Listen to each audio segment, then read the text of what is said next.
Hi, everybody. Thanks for joining. My name is Angella Goran. I'm coming from Ottawa, the nation's capital city in Canada.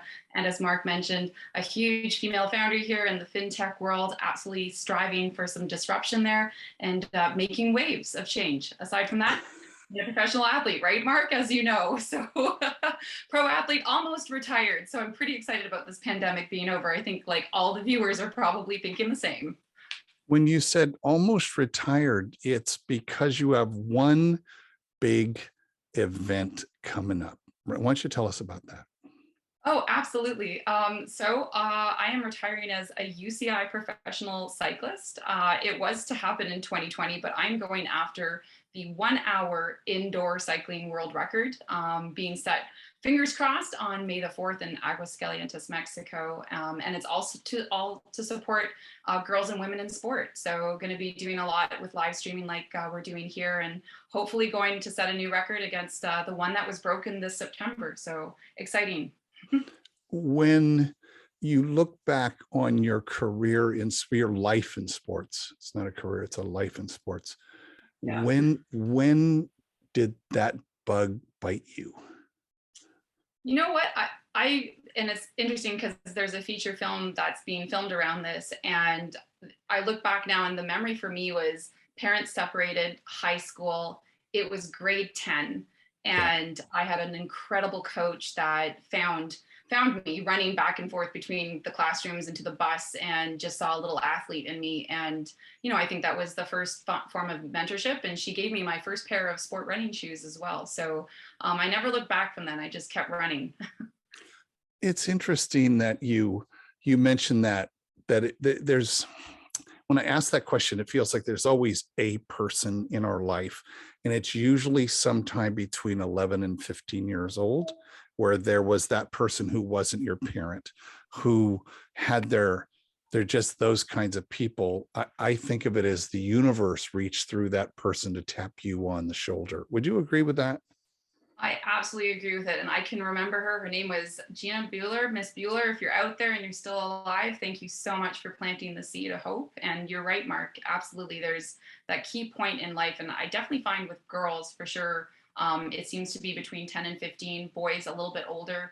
But it's it's a key part. You need it, not your parents. Somebody else kind of needs to come along and tap you on the shoulder and give you that little.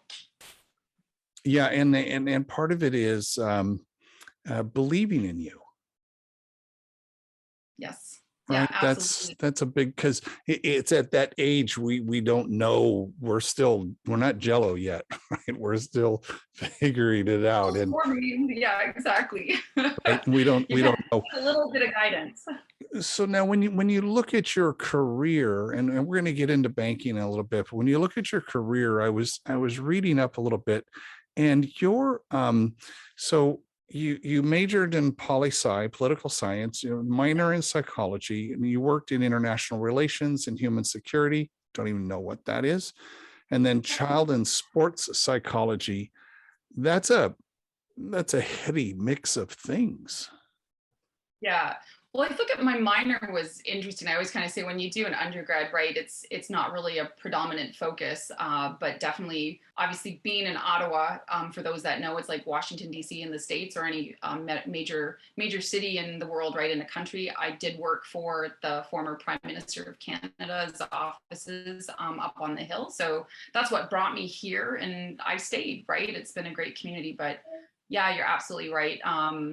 It's kind of a neat undergrad. And I think, entrepreneurship came at a later stage, but I think the journey, which is interesting as I look at now being a female founder and running, I've done multiple businesses at this stage, but that seed was always in me. I think I had to find the course, and I'm glad I did. I'm glad I found it in 2008, and I've not looked back, to be honest. So the thing I think about in political science, and I've asked this question before, why would anybody get into politics? But let's take that off the table, because that's another topic. That's its own show. But I think the thing about politics that I love is the lessons in leadership and the lessons in listening. Would you agree with that? 100%, absolutely. And it's interesting. I always kind of say to anybody that's doing undergrad or different programs, it's all about going and networking and building up your skills. And poli-sci, or for me, definitely working in government was very, as you said, learning, leadership, listening, practical skills that had to do with liaisoning and being able to debate constructively. And that comes in handy no matter whether it's in your personal life or your professional life. So I value some of those skills. And to be honest, I fell into poli-sci because out of rowing back in university, as you know, from learning a little bit about my background in sport, was I kept sneaking into the political science classes because I always liked reading the New York Times on Saturday morning after rowing, and global affairs was a big thing for me. I fell in love with learning about world politics and what was going on. So sure enough, I gravitated towards it as an early part of my career, and yeah, it's been a big part of making a little piece of who I am today. One of the things that you and I have talked about in the past, because we've had a few conversations before this, and now we have a chance to share our talk with the world. You have an appreciation for underrepresented populations and their, you use this work, you call it unbanked or underbanked. And when I heard those from you, like I'd never heard those words before. But two things. One, explain what that is, but explain how was it that this working with these populations became such a mission for you? Yeah, it's a big question. So I'm gonna separate it for a few people because I think it's really important, right? So I come from a family where my parents separated, and I definitely saw a single parent have to raise two young children on her own. And yeah, right. And I think there's a lot of people that are listening in probably could go, yeah. And I never realized the hardship that my mother had to go to raise me. And I'm very appreciative of the work. And I think now being a more mature woman, I was like, wow, it cost a lot to have two children to take care of and to be there as a parent. And I think now when I think about the population and my mom had a good job, right? And I look at what the average person has, no matter whether you're Canadian, American, European, like anywhere in Europe, like it doesn't matter, right? It's global. And I think it's really about looking at that underrepresented margin of the population who don't get the right access to financial services. And I always kind of say, Maslow's hierarchy of needs, right? Food and shelter at the bottom. Well, guess what? If you don't have a bank account, especially in a Western civilization, the likelihood of you being able to buy food and pay your rent or get approval to actually have a place to live by a landlord or buy a house, well, you're in a lot of trouble. So I don't know, like I honestly, Mark, like I personally fell in love with leadership and learning from my family, but then also going into university and having my first experience of debt, right? Getting a massive student loan, which is horrendous for anybody that's young, already creating debt, super scared about how am I going to pay this off, not having the job to come out of university to pay off the debt, which was exactly what my job was when I worked on the Hill. I oversaw a lot of that, which is what led me into the entrepreneurship realm. But right. There was a few key factors there for sure. So there's which underrepresented minorities, we could easily go into the world of women, but I'd rather stay away there because that's also a different. We've been talking about that a lot, but I'm thinking your focus has been on minorities and the minority population, which like I think it feels like it triples that challenge. Oh, absolutely. And we definitely, as you said, like we've talked off before this conversation today. And I think to go back to the last thing that you did ask about unbanked versus underbanked, I can define this for the audience, for people, cool. Right? So the unbanked, and that's what, Mark, what you're asking me, are those individuals that do not have access based on lots of time, their status and an unfortunate circumstances based on, whether it's US Federal Reserve data or Stats Canada data, wherever you go, it often lies within the minority households and the ethnic diverse minority households. And that's a big challenge that needs to be addressed. And I want to be a part of helping that conversation and making a change there. That's the unbanked. Underbanked, really, honestly, you or I could be underbanked. Underbanked is just a definition of being able to not fully understand all the financial tools that are being offered by the bank are the financial institution that you're working with. And that includes, investment officers, brokers, mortgage dealers. So oftentimes, how many times have you ever thought, like, I've been taken advantage of, or am I being taken advantage of with my finances, right? And that's where Underbanked comes in, because technically banking, when you go back like to the start of banking that came in Europe and moved over to the Western civilization, like, century ago plus, was it really was a place for you to hold your money, where it would either make you more money or it would at least protect it while it was there for a little bit of change. And now it's become obviously more glorified, but your money's losing a lot of money when you put it in. So your hard-earned pay or wage that you've done in every bi-weekly payment, you might be losing a good portion of it to taxes, to the bank transaction fees, to the interchange fees, to the regulator fees.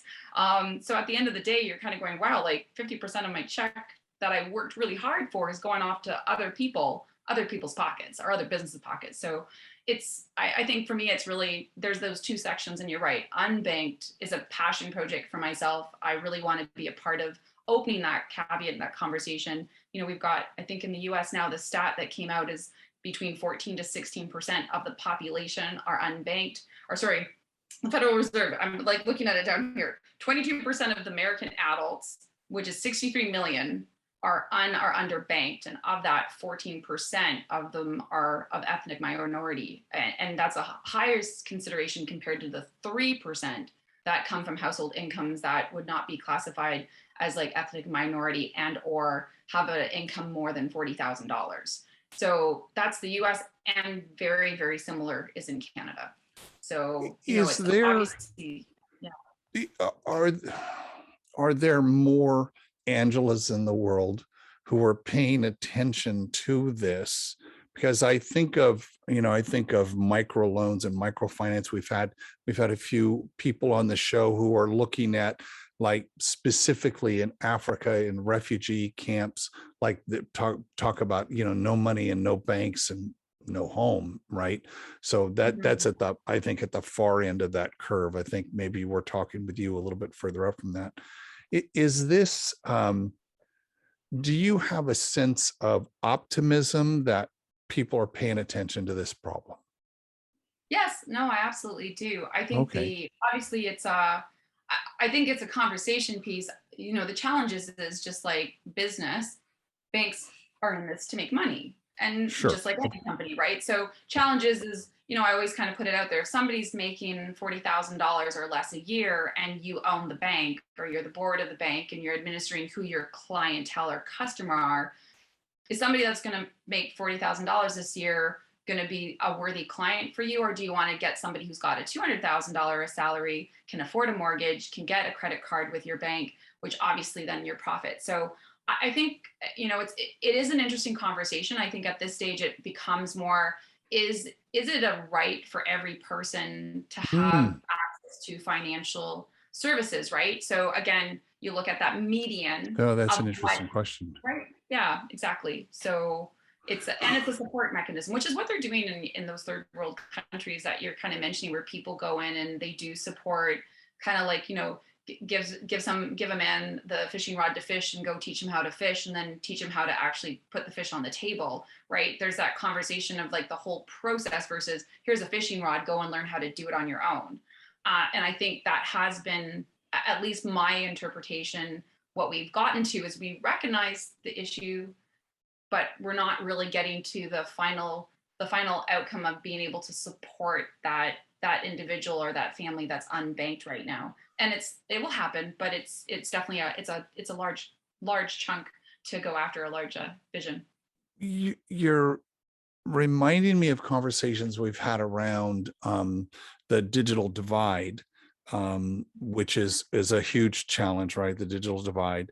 But then when we look at, I keep going back to Africa, but it's like they figured out how to do commerce with cell phones, right? And, there isn't any other infrastructure, there's cell phones, which leads me to the question of, in what we wrote about you on the site, we talked about Neobank, and in doing my research on neobanking, it's this notion of the new banking, which is not necessarily bricks and mortar, it's internet based. And I get this sense that there's a flexibility to offering financial services or providing those to these underrepresented populations. Am I right that that's the way we're going to get there, is through neobanks?